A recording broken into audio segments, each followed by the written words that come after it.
ലിയയെ കൊലപ്പെടുത്തിയ ശേഷം യൂറി നശിപ്പിക്കാൻ ശ്രമിച്ച ഡോക്യുമെന്റിന്റെ ചില ഭാഗം അവർക്ക് ലഭിക്കുന്നു. അവശിഷ്ടത്തിൽ നിന്ന് ലഭിച്ച വിവരങ്ങൾ വെച്ചുകൊണ്ട് ആ മതിൽ ഒരു കോഡിംഗ് പ്രോഗ്രാം കൊണ്ട് നിർമ്മിച്ചതായിരിക്കാമെന്ന് ഒലീവിയ പറയുന്നു.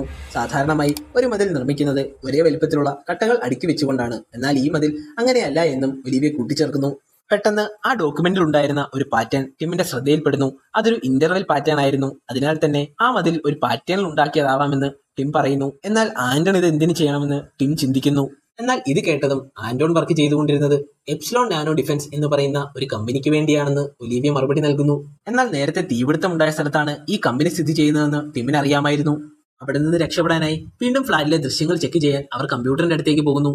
കമ്പ്യൂട്ടറിലൂടെ ആന്റൺ എന്തോ പ്രോഗ്രാമിംഗ് ചെയ്യുന്നതായി അവർ കാണുന്നു.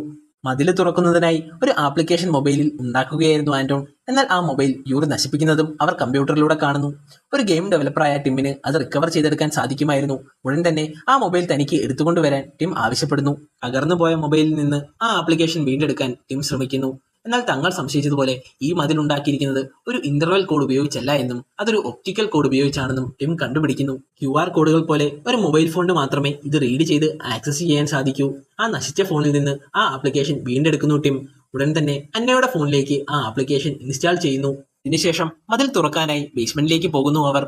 മതിലിന് നേരെ ഫോൺ പിടിച്ച ശേഷം ആ ആപ്ലിക്കേഷൻ കൊണ്ട് മതിൽ സ്കാൻ ചെയ്യുന്നു അവർ. ഉടൻ തന്നെ മൊബൈൽ സ്ക്രീനിൽ 4 ബോക്സുകൾ കാണുന്നു. ടിം ഓരോ ബോക്സും മാറി മാറി അമർത്തുന്നു. ഓരോ ബോക്സ് അമർത്തുമ്പോഴും മൊബൈൽ ഫോണിൽ നിന്ന് ഫ്ലാഷ് പുറപ്പെടുന്നുണ്ടായിരുന്നു. എല്ലാ ബോക്സുകളും അമർത്തി കഴിഞ്ഞ ശേഷം മതിലിലേക്ക് നോക്കുമ്പോൾ മതിലൊരു പ്രത്യേകത നിറഞ്ഞ രീതിയിലേക്ക് മാറുന്നു. ഉടൻ തന്നെ അന്ന മതിലിന്റെ അടുത്തേക്ക് പോകുന്നു. മതിലിൽ സ്പർശിച്ചപ്പോൾ മതിലിലൂടെ കൈ കടത്താൻ അന്നയ്ക്ക് സാധിക്കുന്നു. ഉടൻ തന്നെ മാർവിൻ വന്ന് അതിൽ നിന്ന് കൈയെടുക്കാൻ അന്നയോട് പറയുന്നു. കൈ പുറകിലേക്ക് എടുക്കാൻ അന്ന ശ്രമിക്കുന്നു. എന്നാൽ അന്നയ്ക്ക് അതിന് സാധിക്കുന്നില്ല. എല്ലാവരും ചേർന്ന് അന്നയുടെ കൈ പുറത്തെടുക്കാൻ നോക്കുന്നു. എന്നാൽ ഇവർ വലിക്കും തോറും അന്ന കൂടുതലായി മതിലിലേക്ക് അടുക്കുന്നു. അന്നയുടെ ശരീരത്തിന്റെ ഭൂരിഭാഗവും മതിലിന്റെ അപ്പുറത്തേക്കാകുന്നു. പെട്ടെന്ന് തന്നെ മതിൽ പഴയ രൂപത്തിലേക്കാകുന്നു.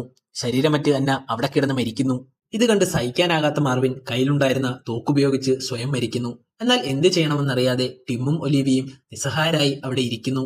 അവിടെ നിന്ന് എങ്ങനെയെങ്കിലും രക്ഷപ്പെടണമെന്ന് അവർ തീരുമാനിക്കുന്നു. അതിനായി വീണ്ടും അവർ മൊബൈൽ കൊണ്ട് മതിൽ സ്കാൻ ചെയ്യുന്നു. ഇത്തവണ എങ്ങനെ ബോക്സിൽ പ്രസ് ചെയ്യണമെന്ന് അവർ ചിന്തിക്കുന്നു.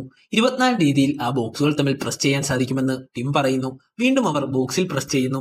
എന്നാൽ പെട്ടെന്നൊരു കാര്യം ഒലീവിയയുടെ ശ്രദ്ധയിൽപ്പെടുന്നു. ഓരോ ബോക്സിലും അമർത്തുമ്പോൾ ഫ്ലാഷുകളുടെ എണ്ണം വ്യത്യാസപ്പെടുന്നു.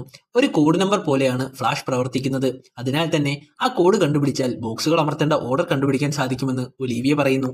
വീണ്ടും അവർ സീക്രട്ട് റൂമിലെ കമ്പ്യൂട്ടർ പരിശോധിക്കാനായി പോകുന്നു. ആന്റൺ മരിക്കുന്നതിന് മുമ്പ് ഒരു തവണ മതില് തുറക്കാൻ ശ്രമിച്ചിരുന്നു. ആ സമയത്ത് എത്ര ഫ്ലാഷുകൾ അടിക്കുന്നു എന്ന് ക്യാമറയിൽ കൃത്യമായി പതിഞ്ഞിരുന്നു. അവരാ ഉണ്ടാകുന്ന ഫ്ലാഷുകൾ എണ്ണിത്തിട്ടപ്പെടുത്തുന്നു.